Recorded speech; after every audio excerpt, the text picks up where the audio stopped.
এখানে বিদেশিদেরও ভালোবাসা দেখি, আমাদের বাংলাদেশেরও ভালোবাসা দেখি। এখানে বিদেশিরা গার্লফ্রেন্ড বা মানে ওয়াইফ যদি জামাইরে কল দেয় বা বয়ফ্রেন্ডে কল দিলে যদি কল রিসিভ করতে দেরি হয়, তাহলে বলে যান ফ্রি হয়ে কল দিও, আমি ওয়েট করতেছি। আর আমাদের বাংলাদেশের বউগুলা যদি জামাইরে কল দিয়ে না পায় বা কল রিসিভ করতে দেরি হয়, গেছে গেছে গেছে, তে কোন বেডির লগে লাইন লাগাইছে, ওই সারাদিন ওই বেডির লগে কথা কয়, আমার কলটা এখন রিসিভ করে না। তে কোন বেডির লগে লাইন লাগাইছে ইন্টারনেটের আমি জানি না, সব টাকা পয়সা ওই দিকে দিয়ে দিতেছে।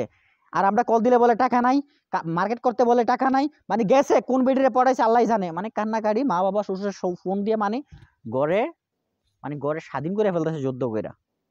আর গার্লফ্রেন্ড যদি কল দিয়ে বিজি পায় বা রিসিভ না করে, তাহলে বলে জান তুমি আমার কলটা ইগনোর করতেছো, তুমি আমার সাথে এমনটা করো আমি জীবনে ভাবি নাই, যারা পাইছো তারা নিয়ে সুখে থাকো, ভালো থাকো, দোয়া করি সারা জীবন সুখে থাকো, কে সে ভাগ্যবতী তুমি তারে পাইলা, তারে ঠকাইও না আমার মতো, তুমি আমার আজকাল কলও ইগনোর করো, আমি ভাবতে পারি নাই তুমি আমার এমন ভাবে ঠকাইবা। এ হইছে আমাদের বাংলাদেশের ভালোবাসা। আর বিদেশিরা কল দিলে কি বলে, ফির হইয়া কল দিও। এখানে বিদেশের বাড়িতে বেড়া কাজ করতে করতে হাতে 7 চামড়া উঠা যাইতেছে, তার কোনো খোঁজ খবর নাই।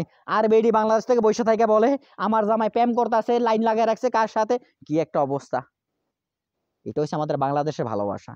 আর এখানে তারা কল দিয়ে আগে বলে কল রিসিভ না করলে জান তুমি ফির হয়ে কল দিও।